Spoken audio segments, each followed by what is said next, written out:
Standard 8 subject Hindi lesson number 6 Bharat. Lesson हमने आगे पूर्ण कर लिया है। आज हम आपकी वर्कबुक में स्वाध्याय कार्य देखेंगे। आपको आपकी वर्कबुक निकालनी है। वर्कबुक में पेज नंबर 33 प्रश्न नंबर 1 है।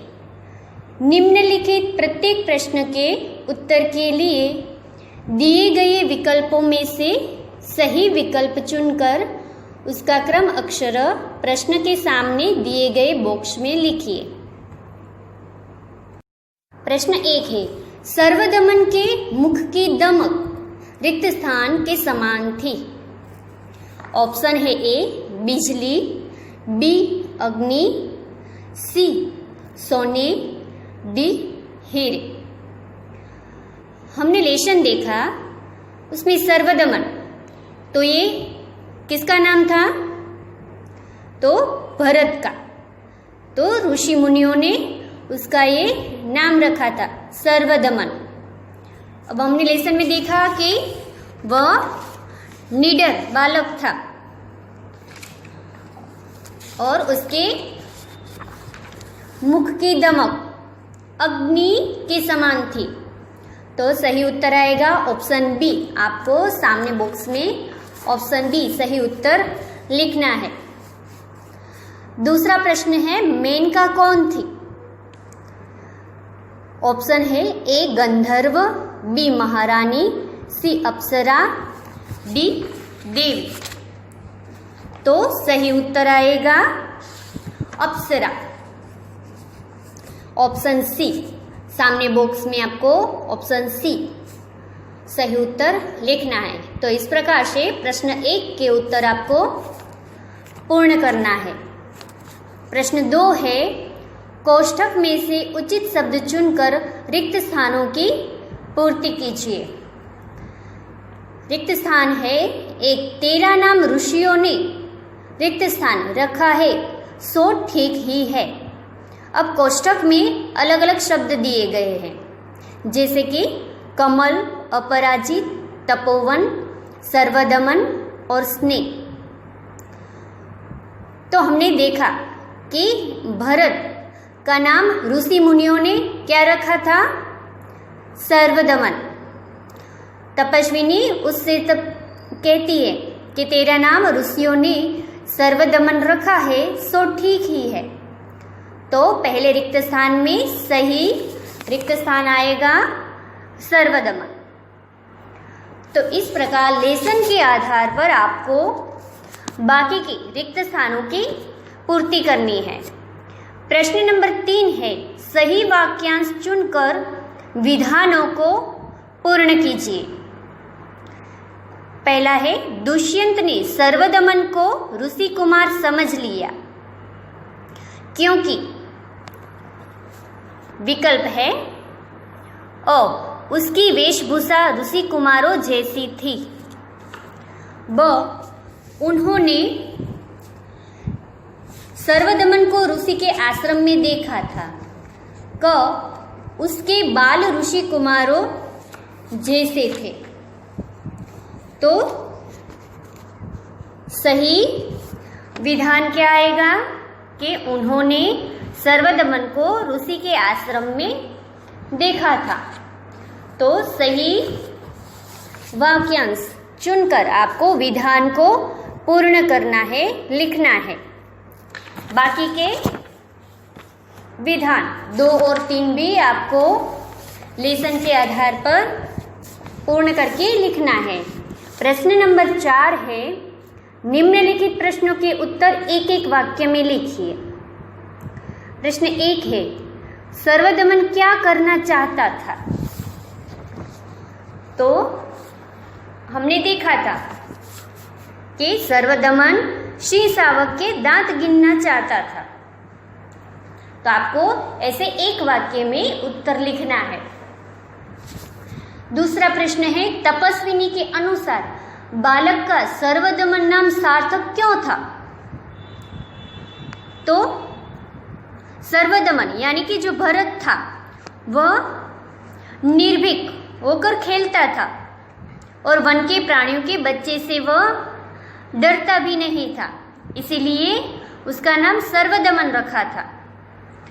तो आपका उत्तर आएगा कि तपस्विनी के अनुसार बालक का सर्वदमन नाम सार्थक था, क्योंकि वह वन के प्राणियों के बच्चों से निर्भीक होकर खेलता था। इस प्रकार बाकी के प्रश्नों के उत्तर आपको लिखने हैं। प्रश्न नंबर 5 है, निम्नलिखित प्रश्नों के उत्तर 2-3 वाक्यों में लिखिए। प्रश्न 1 है, ऋषियों ने बालक का नाम सर्वदमन क्यों रखा था? अब इसका उत्तर आप 2-3 वाक्यों में लिख सकते हैं, हमने आगे भी देखा। दूसरा प्रश्न है, दुष्यंत बालक के प्रति आकृष्ट क्यों हो रहे थे? तो इसका उत्तर आएगा कि बालक स्वस्थ, सुंदर, निर्भीक तथा हठीला था। उसकी इन्हीं विशेषताओं पर मुग्ध होकर दुष्यंत उसके प्रति आकृष्ट हो रहे थे। तीसरा प्रश्न है, दुष्यंत ने पुरुवंशीय जीवन की कौन सी 2 रीतियां बताई?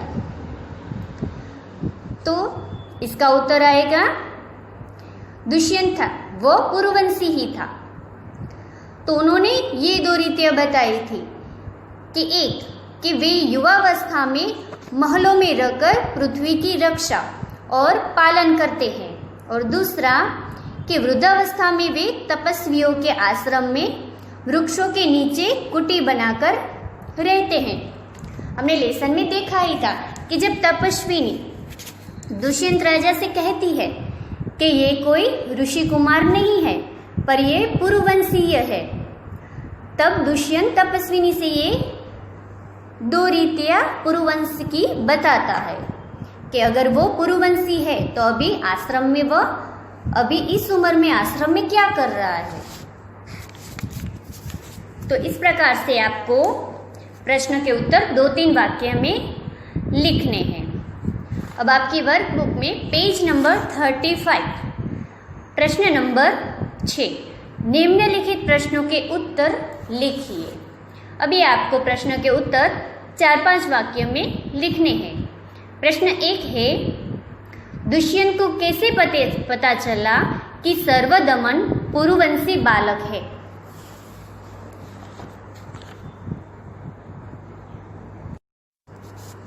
तो हमने लेसन में देखा ही था कि सर्वदमन तपस्विनी से कहने से सिंह शावक को छोड़ नहीं रहा था।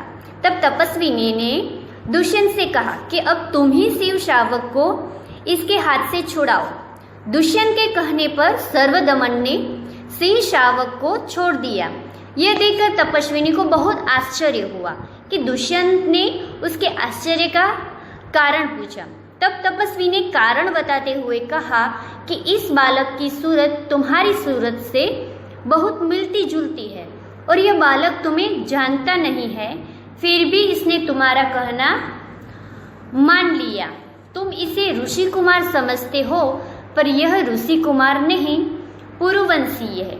तो इस प्रकार दुष्यंत को पता चला कि सर्वदमन पुरुवंशीय बालक है। तो इस प्रकार से आपको इस प्रश्न का उत्तर 4-5 वाक्य में लिखना है। प्रश्न 2 है, सर्वदमन के व्यवहारों को देखकर दुष्यंत के मन में कौन कौन से विचार आते थे? हमने पूरी ये जो कहानी थी उसमें यह देखा कि दुष्यंत पेड़ के पीछे छुपकर तपस्विनी और भरत की बातें सारी सुन रहे थे। अब भरत को देखकर उनके मन में कौन कौन से विचार आते थे? तो वह उनको देखकर उनके प्रति प्रेम उमड़ आता था। सर्वदमन के मुख पर अग्नि जैसी दमक देखकर उन्हें आश्चर्य होता था।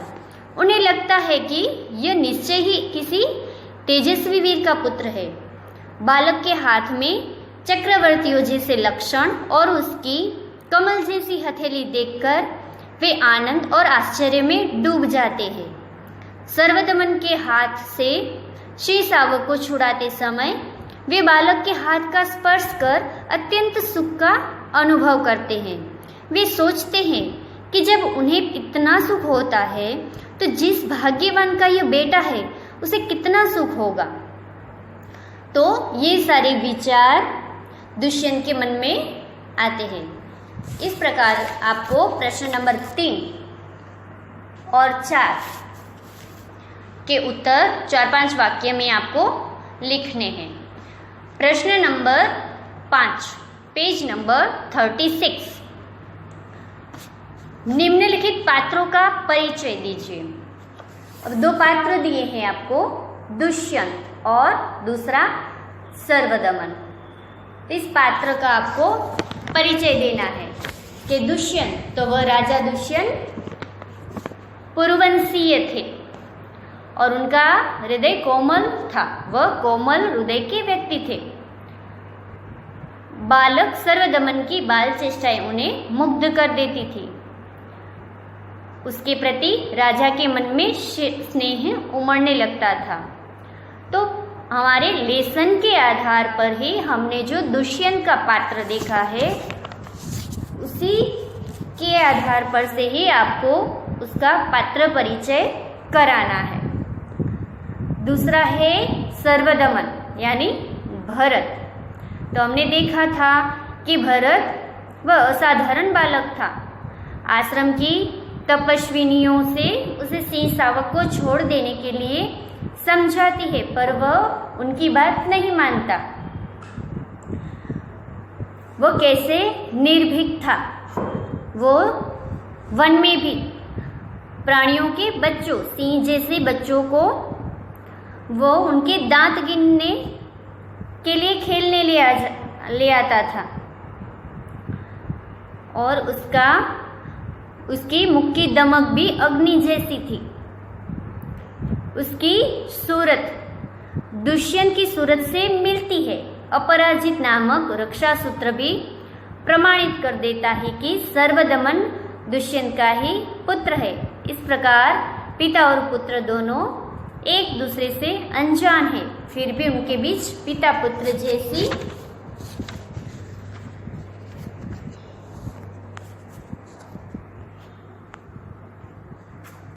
भावधारा बहने लगती है। तो इस प्रकार से आपको प्रश्न नंबर 5 पात्रों का परिचय लिखना है। आज हम इस वीडियो में प्रश्न नंबर 6 तक हमने प्रश्न देखे। आगे के प्रश्न हम नेक्स्ट वीडियो में देखेंगे।